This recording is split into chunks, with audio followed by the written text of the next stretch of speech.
And joined by Hillary Kennedy from HillaryKennedy.com. And, of course, a 4-Minute Buzz. Welcome. Thank you. Thanks for having me in to talk about some of my favorite stuff. Yes, blood and guts in the ring, which is what you love. UFC 300 was in Las Vegas last Saturday night, and it was bloody. And people are saying that this was the best one yet. This was a history maker. Yeah, this was a great night. People are saying. Yes. I mean, sounds like a Donald Trump line. So yeah, people are saying it's fabulous.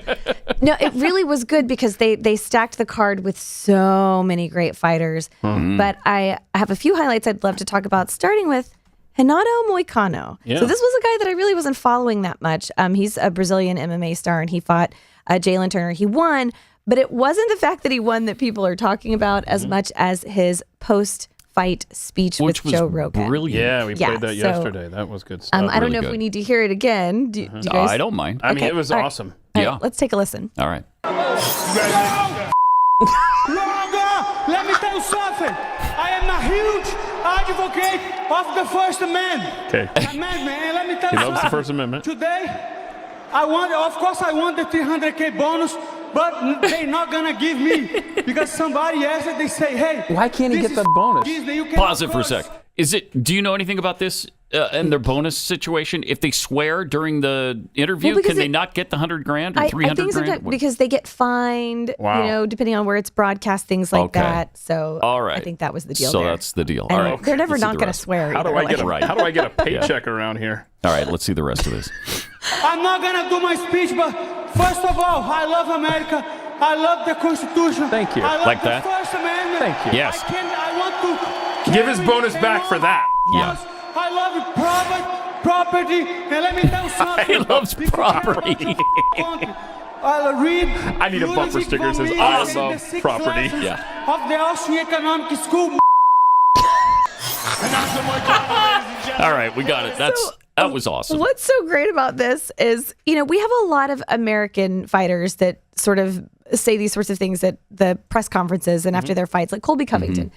But it's really interesting that we're now seeing fighters from other countries saying these sorts of things. And so if you didn't catch it, he's encouraging the people who are listening to read a book from an Austrian-American economist, von Mises, who is someone that fled Nazi Germany back in the 1940s to come to the United States. He ended up being a professor for New York University, and he was promoting free markets and capitalism in the face of socialism at the time. And, that was spreading all over Europe like wildfire then. Right. So he was saying, we all need to read this.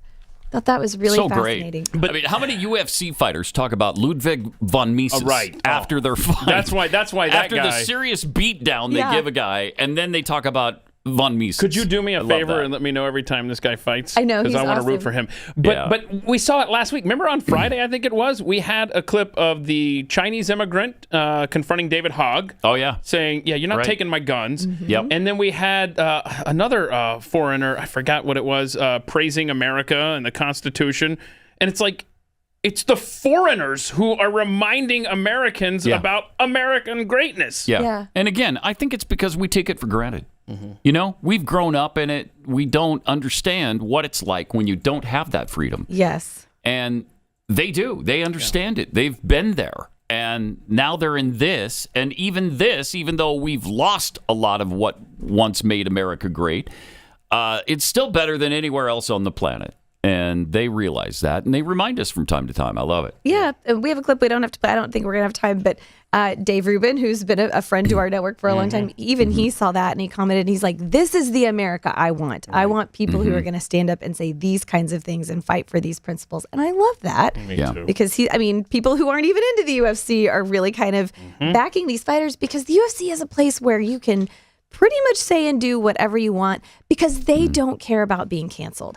In any other sport, people are worried about being canceled, and so they will backtrack and apologize. In the UFC, these fighters will double down. Yeah. They do not care. Yeah. They aren't worried about being canceled, so I love that. Well, when you think about how Dana White wasn't even canceled after he slapped his wife. Right. Of course, she slapped him first, and then he slapped her back. Yeah.